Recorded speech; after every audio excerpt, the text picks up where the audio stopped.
सदियों से हिंदू अपने घरेलू कार्यों में कई परंपराओं का पालन करते आए हैं। कुछ परंपराओं का उल्लेख वेदों में किया गया है और कुछ को बाद के ग्रंथों में जोड़ा गया है।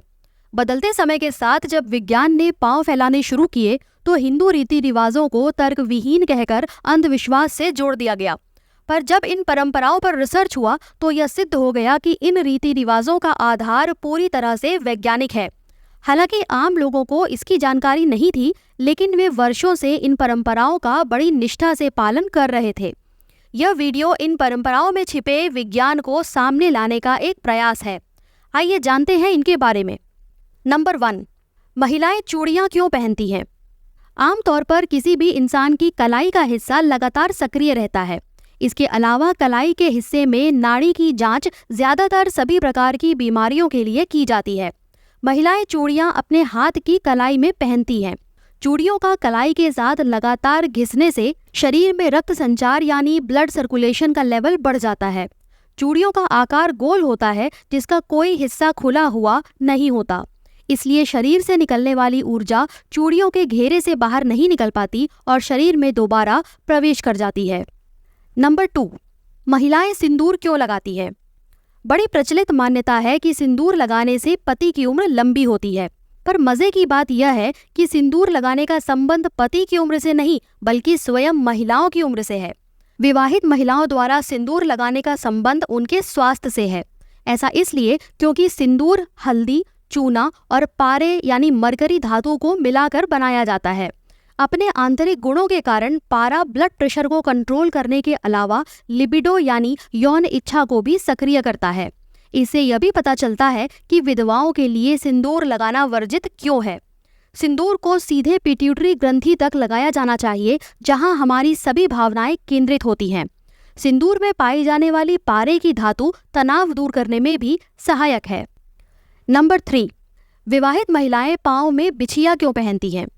बिछिया पहनने का महत्व केवल सजावट के लिए ही नहीं है, बल्कि इसके पीछे विज्ञान भी है। आमतौर पर बिछिया पैर की दूसरी उंगली में पहनी जाती है। पैर की दूसरी उंगली से एक विशेष नर्व यानी तंत्रिका निकलती है जो गर्भाशय से जुड़ी होती है और हृदय तक जाती है। इस उंगली में बिछिया पहनने से गर्भाशय मजबूत होता है। यह ब्लड फ्लो को कंट्रोल करता है, जिससे मासिक चक्र यानी मेंस्ट्रुअल साइकिल नियमित हो जाती है। यहाँ एक बात ध्यान देने वाली है कि बिछिया हमेशा चांदी की पहनी जाती है। ऐसा इसलिए है क्योंकि चांदी एक अच्छा ऊर्जा संवाहक है, यानी यह एनर्जी का एक गुड कंडक्टर है। इसलिए यह पृथ्वी से ध्रुवीय ऊर्जा को भी एब्जॉर्ब करता है और शरीर तक पहुँचाता है। नंबर 4, माथे पर कुमकुम या तिलक लगाना। माथे पर दोनों भौहों के बीच एक स्थान होता है जिसे मानव शरीर में एक प्रमुख तंत्रिका बिंदु यानी नर्व पॉइंट माना जाता है। माथे पर तिलक लगाने से यह तिलक हमारे मस्तक से ऊर्जा की हानि को रोकता है। लाल रंग का कुमकुम मानव शरीर में ऊर्जा बनाए रखता है और एकाग्रता के विभिन्न स्तरों को कंट्रोल करता है। कुमकुम लगाते समय भौहों के मध्य भाग और वहां मौजूद आज्ञा चक्र के बिंदु अपने आप ही दब जाते हैं। इससे चेहरे की मांसपेशियों तक ब्लड का फ्लो भी आसान हो जाता है। यह एक तरह की एक्यूप्रेशर टेक्निक है जिसमें बॉडी के अलग अलग पॉइंट्स को दबाकर बीमारियों का उपचार किया जाता है। नंबर 5, नदी में सिक्के फेंकना। प्राचीन समय में नदियां ही पानी का एकमात्र स्रोत हुआ करती थी और इसके लिए इनके पानी को साफ रखने के लिए कॉपर यानी तांबे से अच्छी कोई धातु नहीं हो सकती। पानी को साफ करने के अलावा कॉपर हमारी बॉडी के लिए भी एक बहुत महत्वपूर्ण धातु है। प्राचीन समय में इस्तेमाल होने वाले सिक्के स्टेनलेस स्टील के बजाय तांबे के बने होते थे। इसलिए तांबे के सिक्कों को नदी में डालने से नदी का पानी अपने आप ही शुद्ध हो जाता था और इस पानी को पीने से हमारे शरीर में कॉपर की कमी भी नहीं होती थी। इस वैज्ञानिक तथ्य को हमारे पूर्वजों ने धर्म से जोड़ दिया, जिससे नदियों के पानी की सफाई सुनिश्चित हो सके। आज के समय में इस्तेमाल होने वाले आरओ के पानी में कॉपर मिलाया जाता है और कॉपर युक्त पानी पीने की सलाह दी जाती है। पर यह टेक्नोलॉजी तो भारत में सदियों पहले से है, वो भी बिना किसी आरओ मशीन के।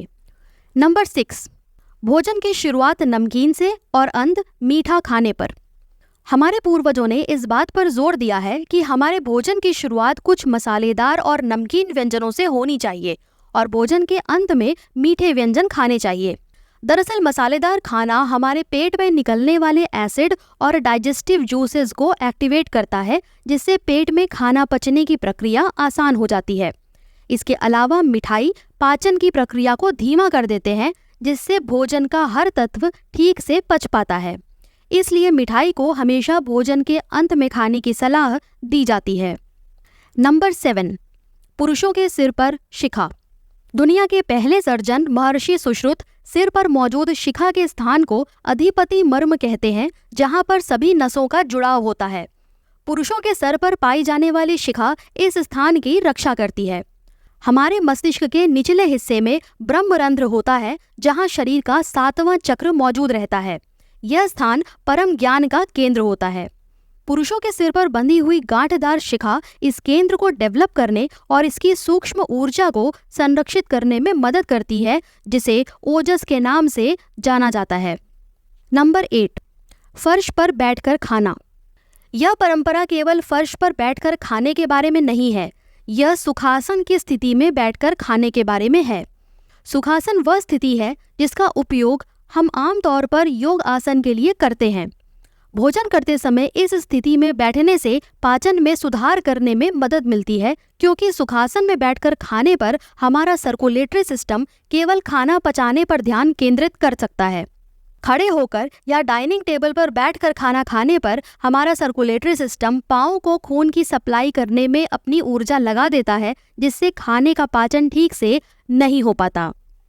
नंबर 9, उत्तर की ओर सिर करके नहीं सोना चाहिए। ऐसी मान्यता है कि उत्तर दिशा की ओर सिर करके सोने से आयु घटती है। कुछ लोग यह भी मानते हैं कि यह भूत प्रेतों को आमंत्रित करता है, पर यह सच नहीं है। इसके पीछे भी वैज्ञानिक कारण है। पृथ्वी एक विशाल चुंबक की तरह काम करती है और इसका अपना एक बहुत बड़ा चुंबकीय क्षेत्र यानी मैग्नेटिक फील्ड है। मानव शरीर की भी अपनी एक मैग्नेटिक फील्ड होती है। जब हम उत्तर की ओर सिर करके सोते हैं तो हमारे शरीर का मैग्नेटिक फील्ड पृथ्वी के मैग्नेटिक फील्ड के बिल्कुल विपरीत हो जाता है। इससे ब्लड प्रेशर से संबंधित समस्याएं पैदा होती हैं और चुंबकीय क्षेत्र की इस विषमता को दूर करने के लिए हमारे हृदय को ज़्यादा मेहनत करनी पड़ती है। इसके अलावा एक और कारण यह है कि हमारे खून में आयरन की अच्छी खासी मात्रा होती है। जब हम उत्तर की ओर सिर करके सोते हैं तो पूरे शरीर का आयरन मस्तिष्क में एकत्रित होने लगता है। इससे सिरदर्द, अल्जाइमर रोग, पार्किंसन रोग इत्यादि हो सकते हैं। नंबर 10, हिंदू मूर्ति पूजा क्यों करते हैं?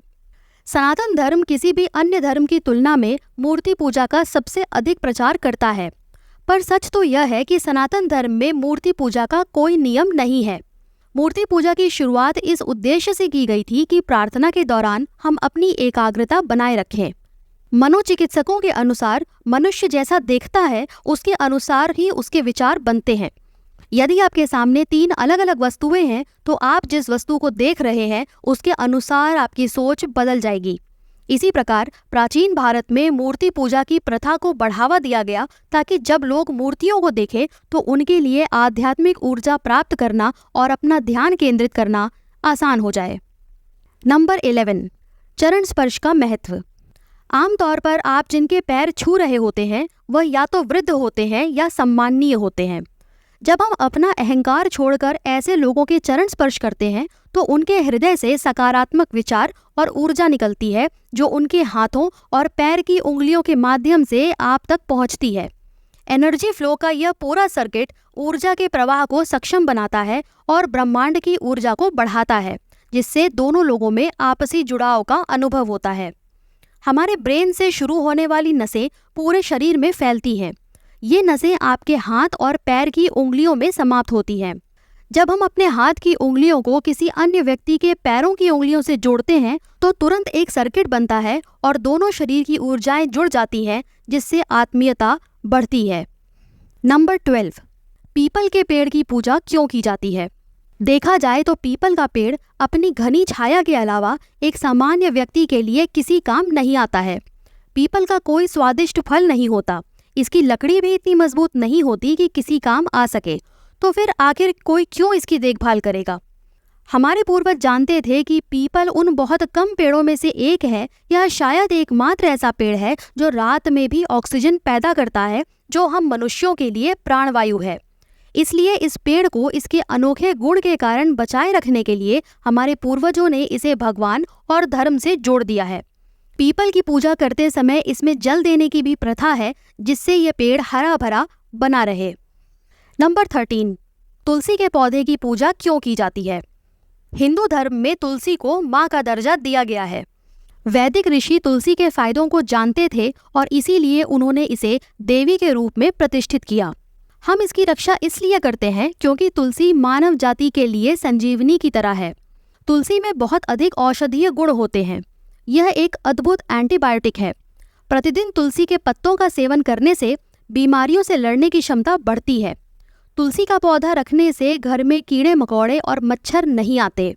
ऐसा कहा जाता है कि जहाँ तुलसी का पौधा लगा होता है उसके आसपास सांप नहीं निकलते। पहले हर घर के आंगन में तुलसी का पौधा हुआ करता था और नियमित जल देने से यह हरा भरा रहता था। मच्छर और कीड़े मकोड़ों को दूर रखने के साथ ही यह पौधा घर का वातावरण भी शुद्ध करता था। नंबर 14, हम मंदिर क्यों जाते हैं? मंदिर वह स्थान होता है जहाँ पर सकारात्मक ऊर्जा का प्रवाह होता है।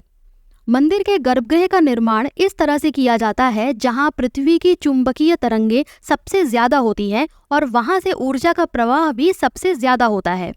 ऐसे में अगर आप इस ऊर्जा को ग्रहण करते हैं तो इससे हमारा शरीर तो स्वस्थ रहता ही है, साथ ही मस्तिष्क भी शांत रहता है।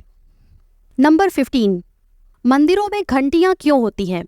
जो लोग मंदिर जाते हैं वे लोग गर्भगृह में प्रवेश करने से पहले घंटी बजाते हैं। अगम शास्त्र के अनुसार घंटी का उपयोग बुरी शक्तियों को दूर रखने के लिए किया जाता है और घंटी की ध्वनि भगवान को सुखद लगती है। हालांकि घंटी बजाने के पीछे वैज्ञानिक कारण यह है कि घंटी की ध्वनि हमें भगवान की भक्ति करने पर एकाग्रता बनाए रखने में मदद करती है। ये घंटियां इस तरह से बनाई जाती हैं कि जब ये ध्वनि उत्पन्न करती हैं तो यह हमारे मस्तिष्क के बाएं और दाएं भाग में तालमेल बनाती हैं। जैसे ही हम घंटी बजाते हैं यह एक तेज और स्थायी ध्वनि उत्पन्न करती है।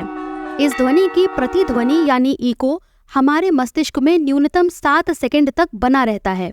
इस प्रतिध्वनि की अवधि हमारे शरीर के सभी 7 उपचार केंद्रों को सक्रिय करने के लिए पर्याप्त है। इसके परिणाम स्वरूप हमारा मस्तिष्क सभी नकारात्मक विचारों से मुक्त हो जाता है। नंबर 16, हम नवरात्र क्यों मनाते हैं? क्या आपने कभी सोचा है कि दिवाली या होली जैसे अन्य त्योहारों के विपरीत हमारे यहाँ साल में 2 बार नवरात्र क्यों होते हैं? शारदीय नवरात्र अक्टूबर के आसपास और वासंतीय नवरात्र मार्च के समय में आते हैं। ये दोनों ही महीने मौसम बदलने के महीने होते हैं और दोनों ही मौसम में खान पान की आदतें एक दूसरे से काफ़ी अलग होती हैं। नवरात्र शरीर को बदलते मौसम के साथ तालमेल बिठाने और उसके लिए स्वयं को तैयार करने के लिए पर्याप्त समय देते हैं।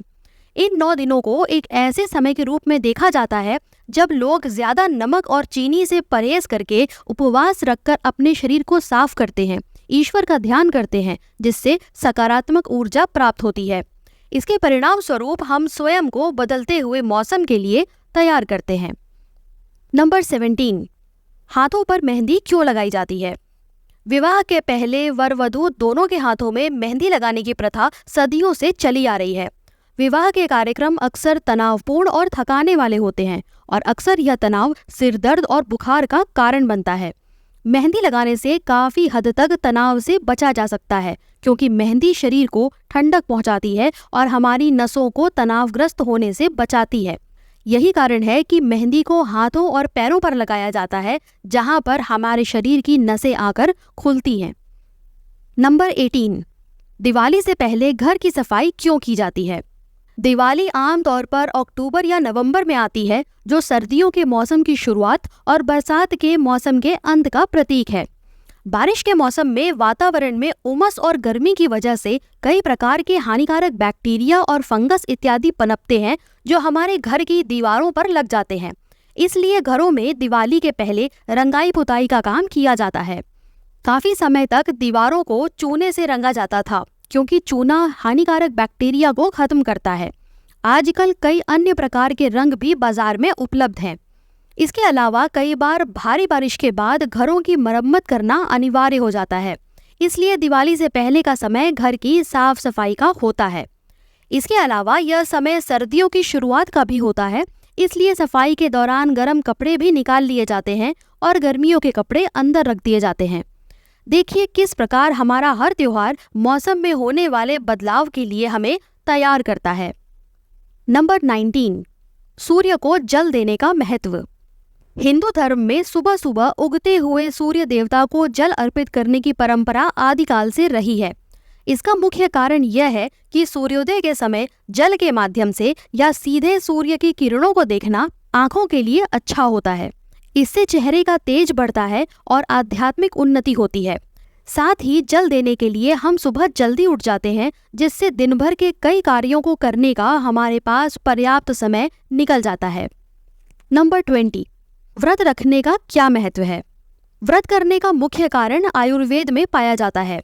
आयुर्वेद के अनुसार शरीर में होने वाली कई बीमारियों का मूल कारण यह है कि हमारे पाचन तंत्र यानी डाइजेस्टिव सिस्टम में विषैले पदार्थ जमा हो जाते हैं।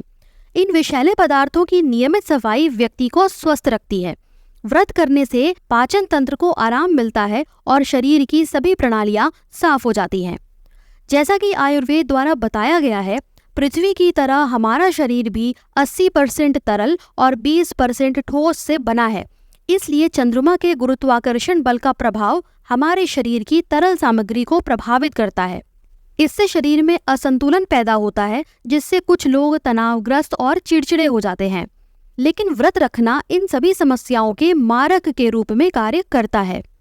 रिसर्च से यह भी पता चलता है कि व्रत के दौरान कैलोरीज न लेने के कई प्रमुख स्वास्थ्य लाभ हैं, जिससे कैंसर, हृदय रोग, डायबिटीज आदि का जोखिम कम हो जाता है। नंबर 21, अभिवादन करने के लिए नमस्कार का महत्व। हिंदू संस्कृति में लोग अपनी हथेलियों को जोड़कर एक दूसरे का अभिवादन करते हैं, जिसे नमस्कार की मुद्रा कहा जाता है। इस परंपरा के पीछे सामान्य कारण यह है कि दोनों हथेलियों को जोड़कर अभिवादन करने का मतलब सम्मान देना होता है। हालांकि वैज्ञानिक रूप से कहें तो दोनों हाथों को जोड़ने से सभी उंगलियों के सिरे आपस में जुड़ जाते हैं, जो आंख, कान और दिमाग के दबाव बिंदुओं यानी प्रेशर पॉइंट्स को दर्शाते हैं। हथेलियों को एक साथ जोड़ने से ये प्रेशर पॉइंट्स एक्टिवेट हो जाते हैं, जिससे हमें उस व्यक्ति को लंबे समय तक याद रखने में मदद मिलती है। नंबर 22, बच्चों के कान छिदवाने के पीछे क्या कारण है। भारतीय लोकाचार में कान छिदवाने का बड़ा महत्व है। भारतीय चिकित्सकों और दार्शनिकों का मानना है कि कान छिदवाने से बुद्धि, सोचने की शक्ति और निर्णय लेने की क्षमता का विकास होता है। कान छिदवाने से वाणी संयम में मदद मिलती है।